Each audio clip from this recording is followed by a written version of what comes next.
শুরু হয়েও হলো না আইপিএলের অবশিষ্ট অংশ।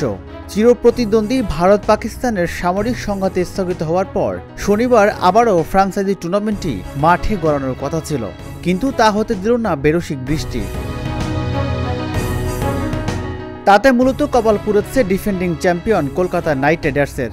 আইপিএলের প্লে অফের দৌড়ে টিকে থাকতে তাদের কোনো পয়েন্ট হারানোর সুযোগ ছিল না, কিন্তু বৃষ্টি কেড়ে নিল একটি পয়েন্ট।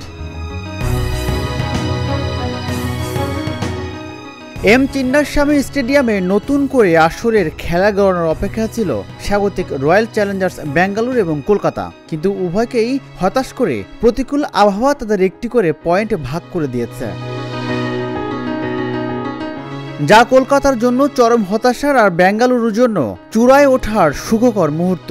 একই সঙ্গে কার্যত প্লে অফও নিশ্চিত করে ফেলেছে কোহলি পাতিদারের বেঙ্গালুরু, আর চতুর্থ দল হিসেবে চলতি আসর থেকে কলকাতা বিদায় নিশ্চিত করল।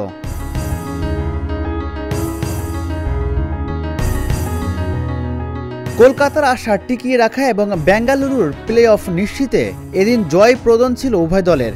আবার টেস্ট ক্রিকেট থেকে অবসরের ঘোষণার পর প্রথম মাঠে নামার কথা ছিল বিরাট কোহলির।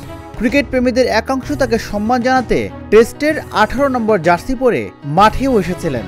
খেলা না হওয়ায় হতাশা নিয়ে ফিরলেন তারাও। এখন পর্যন্ত চলমান আইপিএলে 12 ম্যাচে 17 পয়েন্ট নিয়ে সবার উপরে অবস্থান করছে বেঙ্গালুরু। এরপর শীর্ষ 5-এ যথাক্রমে অবস্থান Gujarat Titans, Punjab Kings, Mumbai Indians এবং দিল্লি ক্যাপিটালসের। প্রথম 3 দলের প্লে অফে ওঠার সম্ভাবনা প্রবল, টিকে আছে মুম্বাই, দিল্লিও। এছাড়া 7 নম্বরে থাকা লখনৌ সুপার জায়ান্টসের আশাও এখনও শেষ হয়নি। 11 ম্যাচে তাদের পয়েন্ট 10। রাজিবুল ইসলাম, ঢাকা জার্নাল।